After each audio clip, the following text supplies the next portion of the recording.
Hi. Today I'm going to do a vlog post. Monday is usually my blog day where I write out my blog post, but today I decided to do a vlog. Maybe on Wednesday I'll do a blog this time, but we'll see. Today's topic is choosing new doctors, changing doctors. Some of the reasons you may do this are your doctor is moving away, out of state or out of the country, and you may be moving, or you're just not satisfied with this doctor. You don't feel comfortable with them anymore, so you want to change doctors. Okay, so what do? Well, you could really think about it. That's what I would do right from the start. Before you choose another doctor, before you get, all nervous and everything, just think about it. Think of what you want in a doctor. And then ask for referrals from your current doctor. Ask for referrals from a referral service in, say, if you're moving in the new area, they'll have a referral service, possibly. That's how I got my doctors in Florida when we moved there. And you could also ask your friends and family if they know of anyone that they could recommend. You could also see what others online think of different doctors in the new area or in your own area where you maybe have never gone to this doctor before, but he's been referred to you or she's been referred to you and you're not sure of her or him. Look online for referral information from patients who've actually gone to see this person. And also, get an appointment with the new physician. It's called a new patient visit. I just actually made an appointment with a new possible physician because I wanted to see what they're like first before I actually have my records transferred, and that's a smart thing to do. Then you can find out if you really click with a new person, because if you don't click with the other one, say that's the situation where you want to leave this certain doctor because you don't click. Well, if you don't click with that person and then you go to another doctor that's been recommended to you and you still don't click, you've transferred all your records, you've taken all that time, and you're still not happy. Take the opportunity to have a new patient visit. That's what it's called. That's what they told me at the office it's called, where you go in and you just talk with the person. You talk with the doctor. See if you click. Talk about your health issues and what you're looking for in a doctor.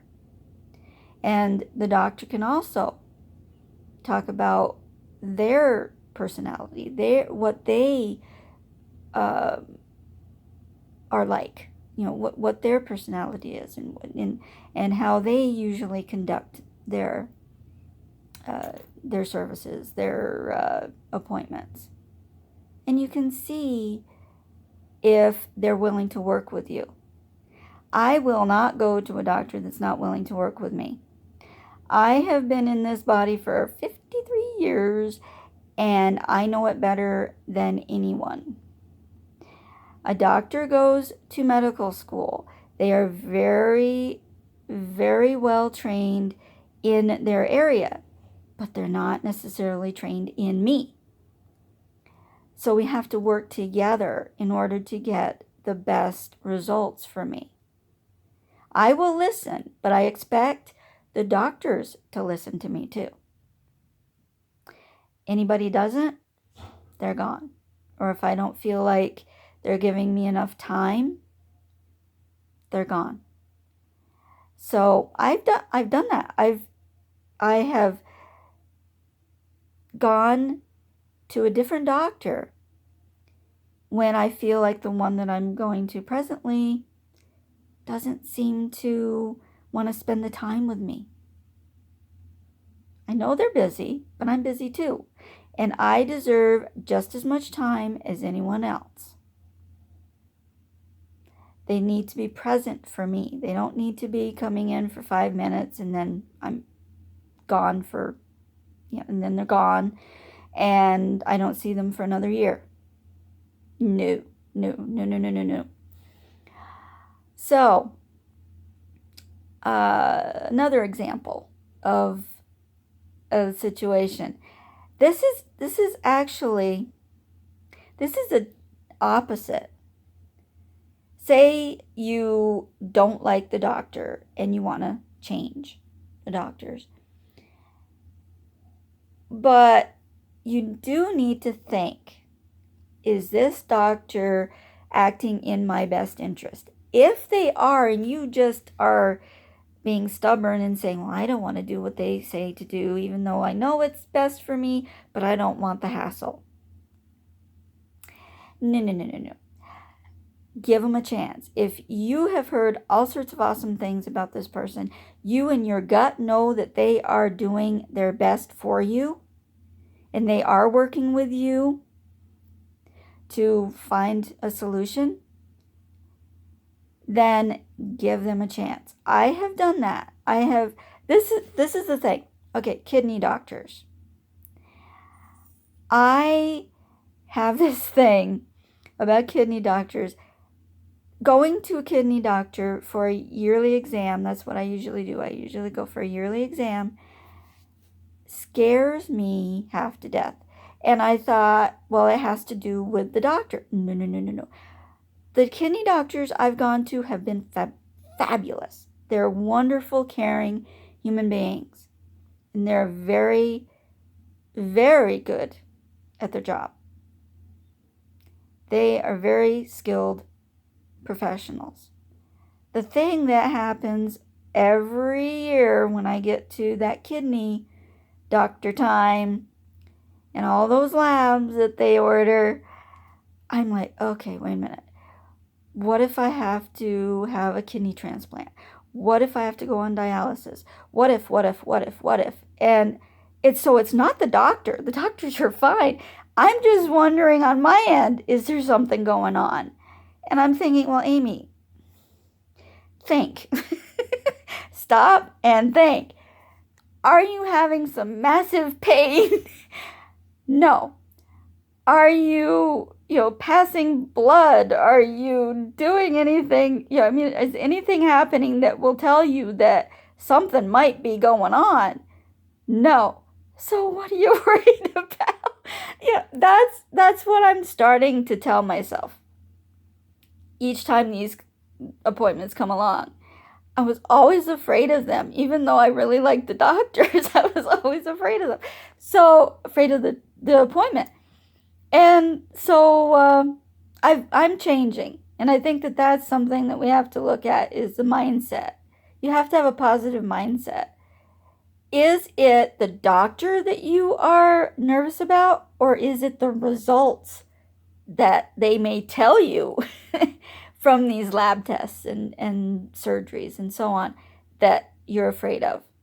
You need to take a look at that and own up to it and try to do something to help you not have that stress. If you believe in the doctor, believe in yourself too, that you chose that doctor for a good reason and that you can trust that doctor to do what you need done to help you. So, I've gone through like a nephrostomy which is a tube into the kidney to help open it up. This was 2006, and I was hopping mad. That's another thing that you have to do. When you realize that the doctor is smart and knows his stuff and is doing what is good for you, shut up and listen. It's like, don't, I'm sorry, I shouldn't tell you to shut up. That's not nice. But I mean, I'm talking to myself too, also, because I was hopping mad about having to have this nephrostomy. I didn't have any pain. I wasn't having any problems. Other doctors were saying it wasn't needed. And this doctor stuck to his guns and said, you're having it. Even talked to my kidney doctor. This was a urologist, was talking about having it done. And even talked to my kidney doctor, because my kidney doctor was saying my kidneys were fine. And he was adamant that this had to happen. And I was getting all mad at him. Well, all these years later, I mean, this was like 11, what is it? 06. So yeah, 11 years ago. I haven't had any kidney problems since. He realized at the time I was quite young, and I'm still quite young. Those kidneys have to last me. And they weren't going to, at the rate things were going at the time, without the nephrostomy to open them up and deal with the problem that was going on. So I, on the other side, I know that you have to go with your gut and say, this person really isn't for me. I need to change. But you also have to listen to your gut and say, is it just me resisting something that really needs to happen? So you have to listen to yourself and listen to all the information. I remember, and this is another thing I wanted to mention. I remember my urologist, I talked to the urologist that was leaving, and I was recommended to this other doctor who recommended the nephrostomy was recommended to me by that doctor that was leaving. So I called that doctor at the time because I was so distraught about having to have this nephrostomy. And he said, you have a right to do anything you want with the proper information. Listen to everything they have to say, everything the doctor has to say, and make an educated decision. Get all the information, collect all the information on a certain procedure or surgery, whatever is being recommended. And then if you don't feel right about it, you don't have to do it. He said, go with your gut. If it's something you do not want to do, don't do it. But you have to be willing to get all that information first, the pros and the cons of if you don't go through with it, and be willing to take the consequences if you choose to do something and then you face the consequences. So those are really a lot of things that I've gone through and a lot of things that I've learned from health professionals and through my own experience looking up different information about different procedures and being nervous about test results and so on. You have to be educated. You have to go with your gut and know what is right for you.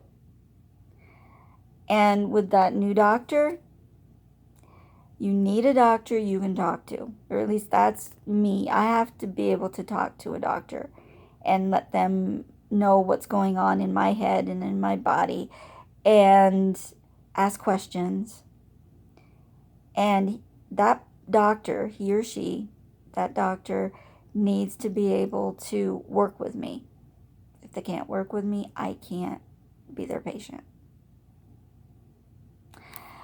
I hope that you have gotten some good tips from this post, and I would love to hear from you about your experiences with moving or changing doctors because they moved, or changing doctors because you just didn't feel like they understood you or were doing the things that you felt that you needed. So, email me at amy@acnlifecoach.com, or put a message in the comment area below this video, and I will catch you on Wednesday. Take care.